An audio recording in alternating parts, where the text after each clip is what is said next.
वक्त हम मौजूद हैं बक्सर के ठठेरी बाजार पर, जहां आप देखिए कि इस बार का जो पंडाल है वो काफ़ी आकर्षक बनाया गया है। बांस से पूरे पंडाल की सजावट की गई है और हर जगह जो है आप देखिए कि इस तरीके से खूबसूरत नज़ारा जो है वो काफ़ी शहर में चर्चा का विषय बना हुआ है। काफ़ी विधि विधान के साथ इस बार जो है माता रानी की पूजा की जा रही है। चूँकि कोरोना का संकट था, उसके बाद काफ़ी लंबे समय के बाद लोगों को मौका मिला, तो न केवल पूजा अर्चना पूरे श्रद्धा और मनोयोग के साथ की जा रही है, बल्कि श्रद्धालुओं में भी खासा उत्साह देखने को मिल रहा है। यहाँ जो माँ की जो प्रतिमा है वो प्रतिमा जो है एक खास संदेश देती है, क्योंकि कहा जाता है कि माँ जो होती है, जो बड़े बड़े अपराध करके आते हैं, जो उनके शरण में जाते हैं उनको भी वो क्षमा कर देती है। तो यहाँ जो माँ का जो स्वरूप है इस बार प्रवासी महिला के रूप में दिखाया गया है कि वो अपने गोद में ले करके वैसे असहाय वैसे निरीह लोगों की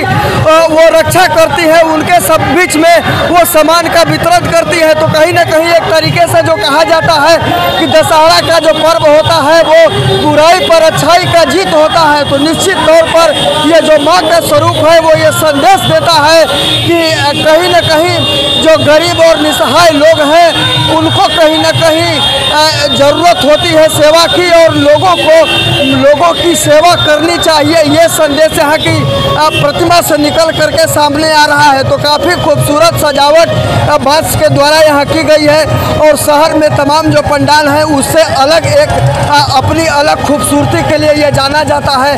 कैसे इसकी बनावट हुई है और क्या कुछ खास है ये हम जानने की कोशिश करते हैं। पूजा समिति के हमारे साथ लोग हैं। सर क्या नाम है आपका? मेरा नाम चंदन कुमार गुप्ता है, सचिव सुरक्षा समिति ठठेरी बाजार। इस बार आप लोगों ने काफ़ी खास किया है और एक अलग लुक दिया है इस बार पंडाल का। आप लोगों ने कैसे ये प्रेरणा मिली और कैसे आप लोगों ने ये सब किया?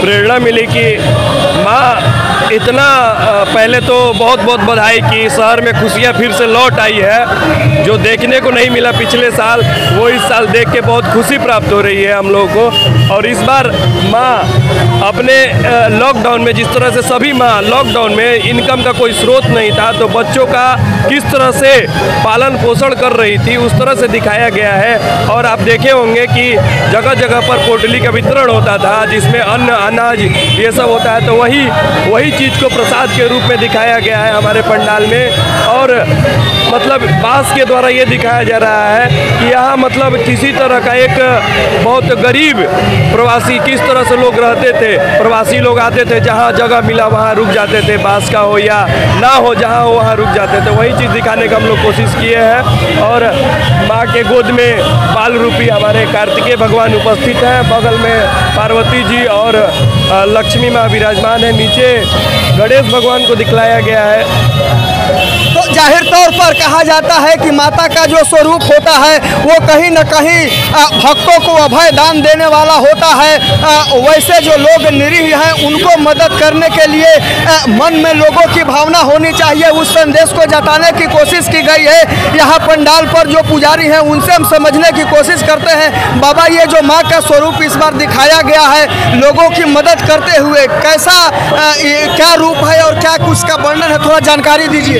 ये माँ का जो रूप है प्रवासी जीवन है, असहायों की सहायता करती और शक्ति प्रदान करती हैं। माँ का रूप शक्ति का रूप है जो कि अधिष्ठात्री रूप में इनका पूजन हम लोग पंडाल में स्थापना करके कर रहे हैं। तो जाहिर तौर पर जो ये माँ का रूप है वो लोगों को मदद करने वाली प्रवासी के रूप में माँ को यहाँ दर्शाया गया है। तो निश्चित तौर पर जो माँ होती है वो भक्तों को अभय दान देने के लिए और उनके शरण में जो लोग आते हैं उनको क्षमा करके, चाहे वो बड़ा से बड़ा अपराध ही करके क्यों ना हो, उनको क्षमा करके उनके मंगल कामना के लिए माँ के तरफ से कोशिश होती है। तो यही यहाँ दिखाने की कोशिश की गई है। दशहरा जो पर्व होता है वो बुराई पर अच्छाई का होता है। तो यहाँ से जो संदेश जो निकल करके आ रहा है इससे लोगों को प्रेरणा लेने की ज़रूरत है कि स्थितियाँ चाहे जो भी हो, लोगों को अन्य लोगों की सेवा करनी चाहिए। आपको दिखा रहे थे ठठेरी बाजार का ये पंडाल। आगे आपको और भी पंडालों को दिखाएंगे कि वहाँ किस तरह से खूबसूरती और क्या कुछ दिखाने की कोशिश हुई है।